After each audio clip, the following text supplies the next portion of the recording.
There are cuts that don't draw blood yet carve deeper into the mind than any visible wound. They come from the very people we trust most at the moments we crave protection the most. A birthday party should have been a moment to shine, but for Juliana Hartwell it became the moment the mask of kinship fell away, revealing a betrayal so calculated, so chillingly cold, it left the room breathless. When her grandfather, the man who had raised her, mentored her, and placed his full faith in her, handed her the reins of a tech empire worth hundreds of millions of dollars, Juliana wasn't just given power. She was thrust into a war no one had warned her about. On one side stood dreams and trust. On the other, ambition dressed in the familiar cloak of family affection. And in the moments that felt most isolating, it was the quiet preparation laid over years by a grandfather and the resilience that surged from deep within a young woman that turned what could have been a tragedy into a reckoning watched in silence by the entire financial world. This is not a story of revenge. This is how a woman reclaimed her name inside the very family that once tried to erase it. Juliana Hartwell never imagined that a birthday could change her entire life, not just with a single shock, but with a chain of relentless upheavals. At 22, she was still the devoted granddaughter, the quiet daughter never asking for anything from her family beyond fairness and a little affection. But on the morning of that special day, she received a gift no one could have anticipated: control over Hartwell Dynamics. The brainchild her grandfather, Edward Hartwell, had built over 5 decades. The company wasn't just a technological symbol in Brookfield. It was part of the Hartwell family's very lifeblood. The moment he placed his hand on her shoulder, looked her straight in the eye, and said, "This company is yours now," her heart skipped not from joy, but from the weight of overwhelming responsibility. What she didn't know was that the trust he placed in her would become the spark that ignited a terrifying betrayal from within her own family. Valerie, her mother, arrived at the late afternoon party arm in arm with her newlywed husband of less than 6 months, Grayson Boyd. A man whose smile was carefully rehearsed, whose eyes always seemed to be calculating, and whose suit was tailored to perfection. Under the golden lights of the garden, Valerie looked as stunning as ever, as if time had never touched her face, but the way she looked at Juliana held not a trace of warmth. Everything seemed perfect, until Edward raised his glass and announced his retirement, handing full control of the company over to his granddaughter. In that moment, no one noticed Grayson had stopped chewing, his eyes suddenly wide. Valerie squeezed his hand, but her composed face couldn't hide the shock. Juliana offered a polite smile, trying to suppress the rising tide of unease swelling in her chest. She knew her mother wouldn't be pleased, but she hadn't expected that even the thinnest thread of maternal affection could be crushed so quickly.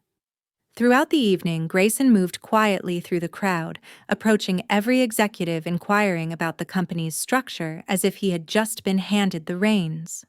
Valerie kept up her radiant facade, nodding at every congratulation, yet her eyes never strayed from Edward, watching, analyzing, displeased. And then, when the guests had left, when the lights had dimmed and the final notes of jazz had faded, Juliana heard the first whisper in the dark. "She can't handle it. You know that." She didn't need to turn around to know whose voice it was. And she also knew what had just happened wasn't a gift. It was the official declaration of war. The sky over Willow Heights that day was streaked with a fiery red sunset, as if foreshadowing something ominous. Juliana's birthday party reached its crescendo when Edward Hartwell, still commanding despite his declining health, stepped into the center of the lantern-lit garden and raised his crystal glass, tapping it gently to gather attention. The guests, business leaders, partners, board members all fell silent, their eyes turning toward the man long hailed as the architect of the innovation era. Juliana stood beside him, slightly bewildered by the unexpected solemnity of what she had thought was just a warm family gathering. Edward began with a few words of birthday congratulations to his granddaughter, then shifted into a firm, resolute tone. "After 50 years at the helm of Hartwell Dynamics, I believe it is time to pass the torch to the next generation. And no one is more deserving than Juliana, the one who grew up in the hallways of this company, who embodies its core values more deeply than anyone I've ever known. A ripple of murmurs swept through the crowd. Some gasped, some whispered in awe, and others forced uneasy smiles. But Juliana's eyes focused on just two people, Valerie and Grayson. Her mother wore a stiff smile, eyes barely masking the horror within, while Grayson gripped his wine glass so tightly the veins on his hands bulged. Neither of them had been informed nor prepared for this announcement. They were not included in the succession plans. The surprise was no accident. It was an intentional decision. When Edward's lawyer presented the notarized transfer documents requiring only Juliana's signature, Grayson nearly dropped his glass. He quickly weaved through the crowd, pausing at each senior executive group, pretending to be cordial, but casting probing, unmistakably calculating glances. Valerie tried to maintain an air of elegance, but her lips were pressed so tightly together that the crimson lipstick bled slightly at the corners like a thin line of blood. Juliana stood still, pen in hand, fingers trembling slightly, not from fear, but from the sharp sting of her mother's gaze piercing her like a needle to the skin. She knew that placing her signature on that line would sever the last fragile thread between her and a mother who had long since ceased to be a place of refuge. But Edward gently squeezed his granddaughter's hand, his eyes brimming with trust. And so the first stroke of ink marking the beginning of a new empire was laid down amidst glittering lights, and the quiet fractures beginning to spread behind the facade of brilliance. The air in the main house that night felt as heavy as if the walls themselves were holding their breath, waiting to see what would unfold. After the guests had left and the sparkling garden lights were gradually switched off, only the soft golden glow of the lamps filtered through the thin curtains.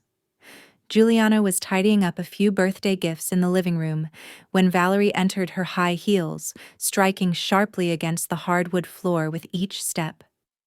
Behind her came Grayson, no longer bearing the polished demeanor from earlier, but instead wearing a face etched with cold calculation.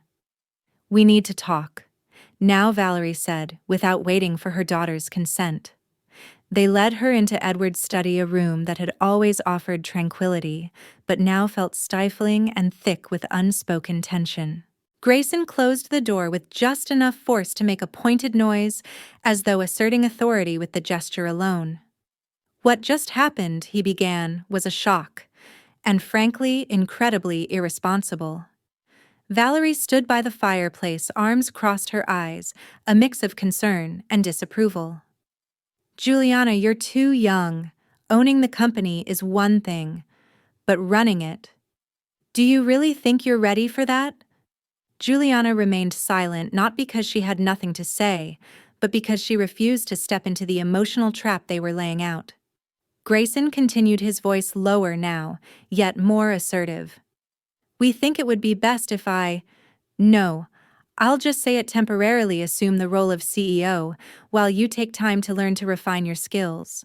The suggestion, if one could even call it that, was nothing short of an ultimatum dressed in manipulative civility. Juliana looked them both squarely in the eye, her palms clenched beneath the silk fabric of her dress, yet her voice remained composed. "Grandfather chose me. Not you. Not mother." Valerie's tone shifted, suddenly softening into a syrupy sweetness, as if maternal affection could somehow override logic. "Darling, this is about the future of our family. If you cling to power without the readiness to wield it, you'll drag the Hartwell name down with you." Grayson interjected this time, dropping all pretenses. "Either you let me run the company or you leave this house. Immediately." Juliana froze. The threat didn't come from a corporate rival, but from her own mother, the woman who once held her during the nights after her father died, whispering, "I'll always be here for you." She waited, hoping Valerie would protest, that she would say, "She's still my daughter." But no. Valerie simply said, "If you can't respect Grayson's place in this family, then perhaps you should rethink your own." In that moment, Juliana didn't cry, didn't argue. She simply stood quietly, picked up her bag, and turned to leave, her voice a near whisper yet chillingly clear. "Thank you for making everything so clear, Mother. From now on, I'll choose my own path." And behind her, the silence of betrayal rang louder than any accusation ever could. Juliana walked out of the house she had once called home with her chest tight from a feeling that was equal parts sorrow and awakening. A crescent moon peeked over the pines at the edge of the garden, lighting her path toward the guest house at the back of the estate, the place Edward had arranged days earlier as though he had foreseen everything. The little house lacked for nothing yet. That first night it felt strangely cold, not because of the weather, but because she had been pushed out by the very woman who brought her into the world. She did not sleep. She sat at the window listening to the breeze rustling through the trees and reflecting on how peace can be overturned by a few words. At dawn, just as she poured herself a cup of coffee, a knock sounded steady, familiar. It was Edward. He entered with a contemplative yet decisive air. In his hands was a thick file, and in his eyes a look that spoke not only of love, but of preparation. "Did you sleep?" he asked, and without waiting for an answer, sat down, opened the file, and slid across a set of photographs and documents that made Juliana's heart clench. There was Grayson seated with the CEO of Nexacor Hartwell Dynamics' fiercest rival, another shot of him shaking hands with a woman who was not Valerie at a private resort, and paperwork showing his former identity, Gavin Knox. He had been married to two wealthy women, both of whom went bankrupt shortly after divorcing him. Assets vanished. Bank transfers were rerouted, and the common thread was that each victim had trusted him completely before realizing they'd been deceived. Juliana felt the blood drain from her face as Edward went on. "I began investigating him right after Valerie introduced him at that first dinner. He's not just a fortune hunter, he makes a living by taking over and gutting what others spend a lifetime building." She gripped the file, the grain of the paper biting like blades into her faith. Edward spoke without masking his concern. "I'm not afraid for the company. I'm prepared for that. I'm worried for you. Because you are the one weakness they have left to exploit." He opened another folder, the power transfer contract between himself and Juliana. There, in a clause she had never examined closely, was the stipulation that any expense over $10,000, any senior staff change, and any restructuring during the first year required two signatures, both hers and Edward's. "We hold absolute control," he said, voice tempered like metal forged by storms. "But if you're not steadfast, they'll take another route: manipulation, defamation, division." Juliana drew a deep breath, the pain of the previous night crystallizing into resolve. She met his gaze, her voice firm. "I won't let them take anything." Edward only nodded, and his eyes were no longer those of a grandfather but of a commanding general, passing her the sword and, with it, his trust. The next day, Juliana wore a simple blue blouse, her hair neatly tied at the nape of her neck, carrying with her a quiet conviction that the silence of one's enemies was often the clearest sign that a storm was coming. When she arrived at the Hartwell Dynamics headquarters in Brookfield Tech Park, the access badge she'd used for years suddenly failed to register.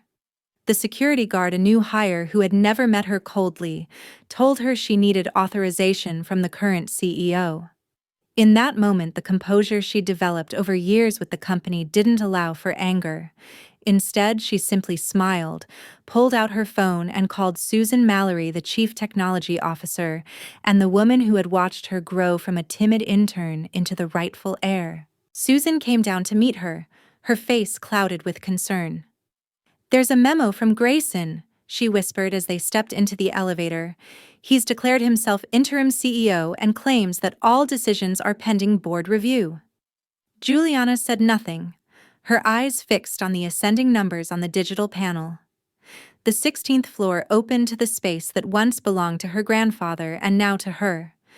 But she found Grayson seated there entirely at ease, as if everything unfolding was in perfect order. He stood extended his hand as if by some unspoken protocol, but Juliana simply looked him dead in the eye and said, "Get out of my office." Grayson didn't flinch. If anything, his eyes gleamed with a hint of condescension cloaked in false sympathy. "We need to talk about your role during this transition period," he began smoothly. "The board has voiced real concerns, and your mother agrees that I should serve as acting CEO." The words slid across her skin like a blade sharp enough to sting, not yet to break. Juliana clenched her fists, forcing herself to remain calm, as he continued spinning lies about her lack of experience, the need for her to gain further training, and the necessity of preventing internal unrest. To ensure stability, he had changed all system passwords, revoked her access credentials, and reassigned department heads loyal to her into marginal roles. She had become an outsider in her own company. Rumors began to swirl that she was undergoing psychological evaluation, that she was emotionally unstable, that she lacked the maturity to lead. These lies seeped into the ears of board members, neutral employees, and conservative clients alike. Valerie, meanwhile, orchestrated private phone calls, whispering that her daughter just needed time to adjust. All Juliana could do was observe quietly, methodically, relentlessly, tracking every move, every action, every detail, like someone collecting evidence before launching a counterstrike. And each evening, when she returned to the guest house, she met with Edward, who always asked the same question: "Are you ready to fight?" And each morning her silence deepened, thickened, until it finally hardened into a single unmistakable answer: "Now I'm ready." That morning, the atmosphere inside Hartwell Dynamics headquarters was so thick, it felt as if the entire building was holding its breath. An emergency board meeting was underway on the top floor, the very floor where decisions had once shaken the tech market. Grayson sat at the head of the table, still maintaining his flawless appearance, tailored suit, professional smile, eyes feigning warmth. Beside him sat Valerie, Juliana's mother, but she said little that morning, merely sitting in silence, her hands subtly trembling beneath the table. As everyone settled in, Grayson began his carefully rehearsed speech, phrases like smooth transition, organizational stability, and protecting shareholder interests rolled off his tongue. He painted a picture of how letting a 22-year-old girl run a leading tech corporation was a sentimental decision, and that he, someone with practical experience, should steer the company through this sensitive period. Juliana walked in mid-speech, accompanied by two people, Edward Hartwell and attorney Martin Delaney, a specialist in corporate takeover defense. The room froze at the sight of Edward, as no one had expected a man who had just announced his retirement to be present. Grayson hesitated slightly but quickly regained composure. "We didn't think your health permitted you to attend," he said gently. Edward simply smiled, sat down in the chair he once occupied, and gestured for Juliana to begin. She stood, her gaze sweeping across each board member, her voice not loud but sharp as a fine blade. "Before any decisions are made, I urge everyone to consider the facts." Martin handed each person in the room a dossier. Inside were the full legal records of Grayson, or rather Gavin Knox, including 3 name changes, 3 marriages to wealthy women, and 3 divorces that left each of them bankrupt. Alongside were photos of him secretly meeting with executives from Nexacore, Hartwell Dynamics' chief competitor, and transaction records, indicating he had attempted to sell internal product information. The room sank into silence as each member flipped through the pages, their expressions shifting from surprise to horror. Valerie turned pale, her hands trembling as she stared at photos of Grayson embracing another woman on a beach, the same day she'd believed he was meeting clients in Chicago.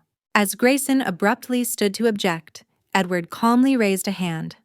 "One more thing," he said. He pointed to a page in the transfer agreement, section 23B, which stated that any financial decisions over $10,000, any senior personnel changes, or any restructuring within the first year required signatures from both Juliana and Edward. In other words, Edward concluded, Grayson Boyd has no authority whatsoever. No one in the room objected as William Abrams, the board chairman, rose and quietly said, "I move that we officially recognize Juliana Hartwell as the sole and rightful CEO." One by one, the members nodded, their gazes shifting from doubt to respect. Grayson stood there, stripped of all leverage, his stage gone. The curtain had fallen, and the truth had taken center stage. When the meeting room door closed behind Grayson and the final threats he hurled on his way out, Juliana didn't feel victorious, at least not in the way most people imagine victory. Inside her, there was only a void that had just opened up, a place that once held maternal love, protection, and a sense of home. Valerie didn't leave with Grayson. She remained seated, her gaze vacant, hands clutching the folder of irrefutable betrayal. No one said a word. No one needed to. The silence between mother and daughter spoke everything. The truth was too plain to justify, too raw to avoid. Just 3 days later, Hartwell Dynamics was hit with a new crisis, this time from the outside.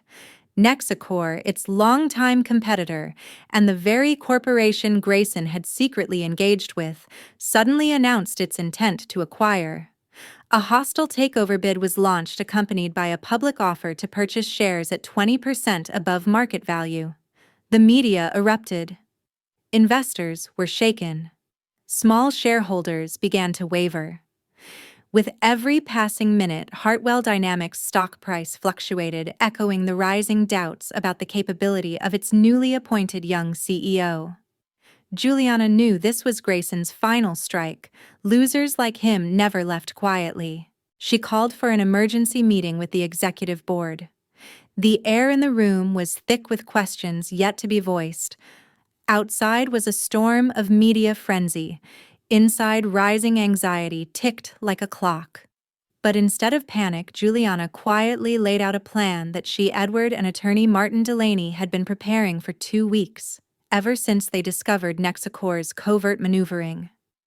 This was no reaction born of fear, but a calculated counterattack executed with precision. When Victor Reynolds, CEO of Nexacor, agreed to meet for negotiations, he didn't expect the meeting to become a silent courtroom. In Hartwell Dynamics' main conference room, in the presence of lawyers, media, and the executive team, Juliana played a video recording of a conversation between Grayson and Victor from 3 months prior, captured at a discreet bar. "Once I marry the old lady's daughter, the company's internal structure will be ours." Grayson's voice rang out clear and damning. "I can hand over the R&D roadmap, encryption architecture, and financial framework within the first 6 months. In return, I want 15% post-merger." The room fell into a stillness as though time had frozen. Victor's face flushed red as he stood abruptly. "We had no knowledge of these actions. Nexacor does not tolerate corporate espionage." He declared the termination of the acquisition bid, dismissed Grayson from his advisory role, and left the room without another word. Juliana stood there, not needing to shout, not needing a weapon, armed only with truth, which proved more powerful than any contract. When the police arrived hours later with an arrest warrant for Grayson on charges of fraud and attempting to sell corporate secrets, every door he had ever opened collapsed behind him. And in the eyes of those who once doubted her, there was now an undeniable trust. She hadn't just protected the company, she had shielded herself from a repeating wound rooted in family.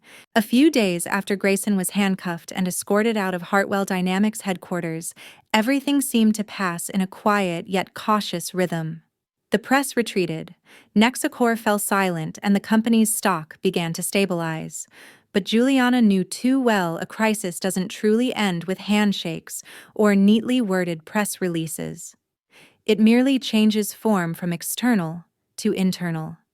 And that demanded from her not just the skills of a capable defender, but the presence of a true leader. She held a company-wide meeting not through an email or a finely edited video, but by standing in person on the main stage in the headquarters auditorium, the same place where she once sat in the back row, silently taking notes with a pencil as her grandfather spoke about the future of technology. Today, hundreds of employees sat before her showing a full range of expressions: trust, doubt, neutrality. But no one turned their back. No one left their seat. And she began with the simplest thing: the truth. Many of you may remember me as the girl scribbling notes in the R&D meeting room with a pencil. Many of you may only know me as Edward Hartwell's granddaughter. However you've known me today, I want to reintroduce myself not as an heir, but as a teammate. Her voice didn't need to rise, yet every word carried the weight of experience, of loss, and of resolve. She shared her strategic vision to focus on developing next-generation encryption technology, to expand market share in Asian territories, and most importantly, to build a transparent corporate culture, one where ideas could move from the engineering floor to the boardroom without being blocked by titles.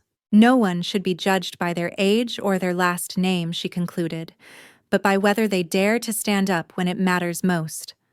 I'm not here to represent perfection. I'm here to learn, to change, and to work with all of you. The applause started slowly, but then grew. Susan Mallory, the one who embraced her at the birthday party, was the first to rise. Then James, the CFO, followed. One by one they stood. They didn't just acknowledge her with words, they stood with action. Juliana didn't need to reclaim power. She already had it. But more importantly, she had reclaimed trust, a thing no contract could ever sign into existence. After the meeting, Valerie came to her for the first time since everything fell apart. "I don't expect you to forgive me," she said, eyes glistening, "but I want to start again, not as a perfect mother, but as someone who was wrong and is learning how to make things right." Juliana didn't answer right away. She just looked at her for a long moment, then nodded gently. It wasn't forgiveness, but it was a door opening, and this time, Juliana held the key. 3 months after the power structure of Hartwell Dynamics was reclaimed from the hands of a con artist, Juliana stood by the window on the 20th floor, gazing down at the city of Brookfield glowing beneath the late winter lights. The cold wind still lingered, but inside her office, the one that used to belong to her grandfather, there was a strange warmth, a sense of peace that didn't come from an ending but from a true beginning. She was no longer the girl doubted for her age or defined by her bloodline. She was the CEO recognized through action, a successor who not only protected her family's legacy but made it shine brighter than ever before. Victory in the takeover battle didn't lull Juliana into complacency. On the contrary, she plunged into reform. She overhauled the company's internal feedback structure, redesigned the R&D process to encourage creativity at every level, and most notably, established the Hartwell STEM Startup Fund to support underprivileged tech students, partly inspired by her late father, who once juggled 3 jobs just to earn a place at a prestigious technical institute. The first project she led, the quantum security platform Sentinel-1, not only surpassed revenue expectations, but was named one of the year's top 10 technological breakthroughs by TechSphere magazine. Valerie, having finalized her divorce and cut ties with Grayson completely, was no longer the woman with a shattered gaze. She began therapy, openly confronting her tendency to seek love in dangerous men. One quiet evening at Juliana's new apartment, she arrived with documentation showing she had donated the entirety of her divorce settlement to an organization supporting women defrauded in financial scams. Not to atone, she said, but to start learning how to take responsibility. For the first time in years, Juliana felt that her mother was listening rather than simply speaking. Edward Hartwell still visited the company 3 days a week. He no longer controlled, but he never stopped observing. During one afternoon in his old library, as Juliana presented her strategy for expanding into the Eastern European market, he simply smiled, pride radiating from his eyes. "You don't have to be like me, you just have to be you, and that's enough." It was the first time she realized to truly step into leadership, you don't have to win every battle. You just have to stand firm when others flee. As she walked him out and returned to her desk, the city lights had begun to dim, but something inside her had never been clearer. Legacy isn't something that is handed down, it's something you must earn the right to keep. And in that moment, surrounded by an office full of memories, Juliana knew she wasn't just continuing her family's story, she was rewriting it in her own handwriting. A new chapter bearing a very clear title. No one can take anything from someone who has claimed themselves. In the end, what Juliana held on to wasn't just a company or recognition or million-dollar contracts. The most valuable thing she preserved was identity, dignity, and the right to stand tall in a world full of doubt without asking for permission. She had learned how to protect legacy not with anger but with precision, not through retaliation but through elevation. And above all, she proved that real strength doesn't lie where people point and tell you to stand, but in where you dare to place yourself. If this story made you reflect even once on who's truly standing by your side, hold on to that. And if you've ever been doubted, cast aside, or hurt by those who called themselves family, remember you are not alone. It is in the very moment when everyone turns away that you can finally turn toward your own light. Share your story in the comments below, because perhaps the story you've kept hidden is exactly what someone else out there needs to hear. Don't forget to follow the channel for more stories that touch pain, but heal with resilience. Thank you for staying until the end. And if today you feel isolated among those you call kin, remember true family isn't just blood, it's the ones who walk with you through fire and never leave when you begin to rise.